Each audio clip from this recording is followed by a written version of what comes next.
I like the term act as if. I don't like the term fake it till you make it, because linguistically, the internal representation, or the picture in your head, is that you are faking, you can't do it. Where if you act as if, the context of actually pretending that you can do this, you have to pretend that you can do it. You have to create the picture in your mind, and therefore that actually starts rewiring, and you start focusing on that. So if you know someone who does an excellent behavior and you can pretend to be like them or act as if you're doing that, you're taking charge of your state, your physiology, your psychology, the internal pictures, the sounds, all those sort of things. You can bring that into that, and you can go through and do that. Now, we know this works because we've got some fantastic actors who will go through and model someone who's a real person and act that person out, and they're a great job. They're acting as if they're that person. So this is a very, very simple way of looking at modeling of excellent behavior. Okay, what is someone who does something really, really well? How do they do that? And can I act as if I have that skill set to be able to not necessarily trick my unconscious mind, but condition into the modeling of what is excellence to do that?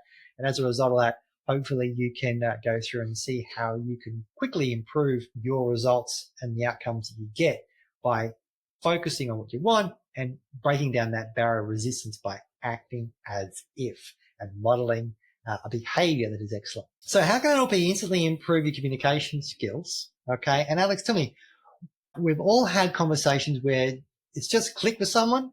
What's happened in the brain when you build this instant rapport using NLP? What's actually going on inside the brain?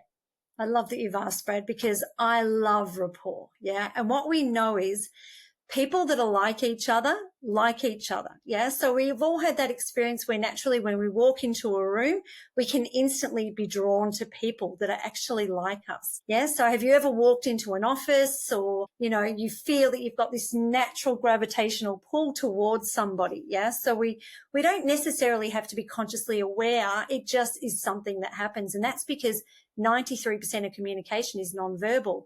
Only 7% is words. Yeah. So that connection is made at an unconscious level. So this actually happens because instant rapport happens when mirror neurons, which special cells in our brains, help us mimic others' behavior, their emotions, and even their speech patterns, which is really interesting because you notice a lot of the time when people have been overseas, they start to pick up an accent, and that actually can happen, yeah, because it's a natural order to actually pick up and match and mirror. So in NLP, building rapport often involves techniques like mirroring, and so we're consciously aware that we're doing it, and this is where we subtly copy someone's postures and their gestures or their tonality, and we're matching their words and their emotional state. And when we do this, it activates these mirror neurons, which helps the people feel automatically understood and comfortable. And especially we're signaling from the brain, that we're both on the same wavelength. And of course, this is great because it leads into more open conversation and it leads to people trusting you. Yeah. So at the same time,